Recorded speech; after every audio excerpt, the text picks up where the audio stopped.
CMA Entertainer of the Year, Male Vocalist of the Year.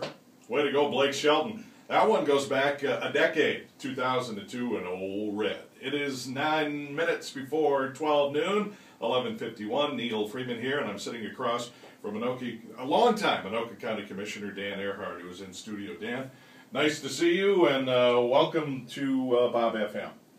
Neil, it's good to be here today, and certainly enjoy coming in and talking a little bit about Anoka County. Yeah, you have been, I guess, I don't know, actively involved in all. I would just in our chatting here say a visionary for what has gone on and all the things that have happened in Anoka County. And you've been at this game a long time.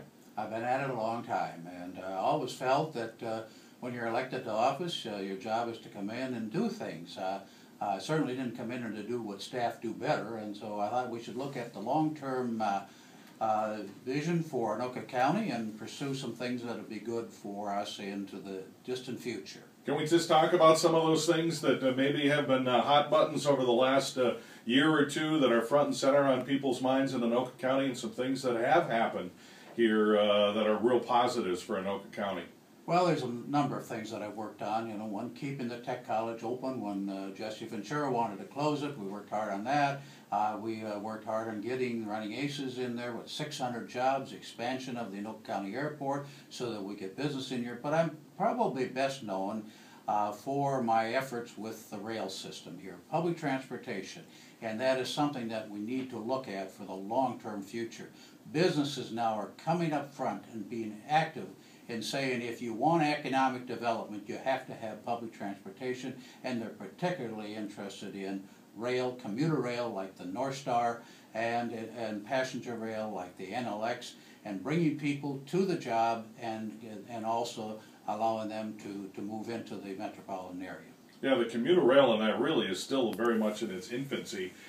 You see nothing but growth in those lines, and we were also talking a little bit off the air, even bus transportation is going to be a little different. I've always supported bus transportation. We have one bus line now, express bus line, that'll run down 65, probably from East Bethel, and probably stop in Blaine and directly into Minneapolis. And the interesting thing is, we need to establish that public transportation system, and hopefully the Foley Park and Ride will become the hub for Anoka County. But then we would be downtown Minneapolis in 20 minutes, and we would tie into the hub down by the Target Center down there, where there would be 500 trains and 1,900 buses that go in and out of there every day. So we'd have a complete system being able to move throughout the metropolitan area on public transportation.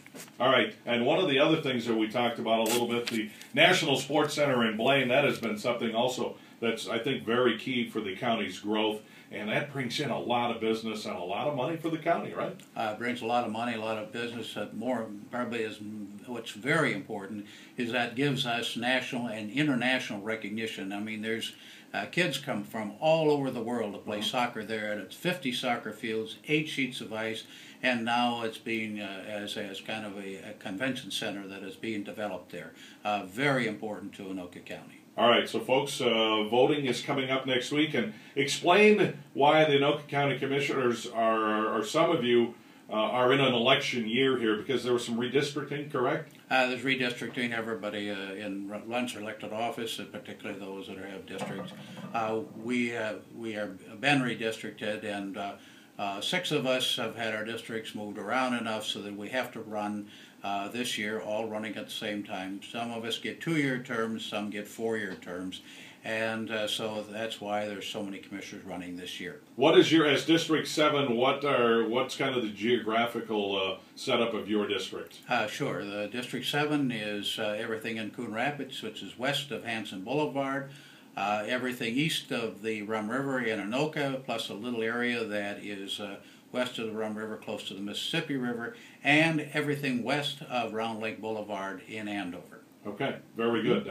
Before I let you go, there was a story that has come out in the in the news this week, and it's been talked back and forth. But I think maybe the record needs to be straightened out here a little bit. Tell me about the story that started on Monday. Well, we've always run a real clean campaign, and my opponent has said he has done so, but he has been putting this material out that's inaccurate. And so we had to go out and correct the information, and that was done through, I asked the county attorney, he then went to Washington County Attorney, and they have come back and said that there's been no problem. The issue is I own a piece of hunting land in South Dakota, and we have partners. One of the partners is a friend of mine that I've known for years, was former county administrator.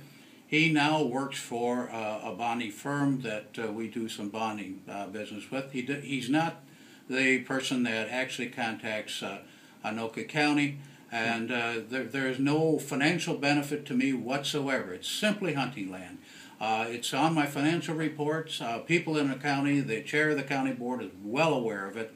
And so then we went to the county attorney in Washington County, and he came back and he said, in his opinion, the above facts establish no even arguable violation of Minnesota statutes. And it goes on to say that there is simply no association of business between ownership of hunting real estate in South Dakota and issuance of bonds through Anoka County.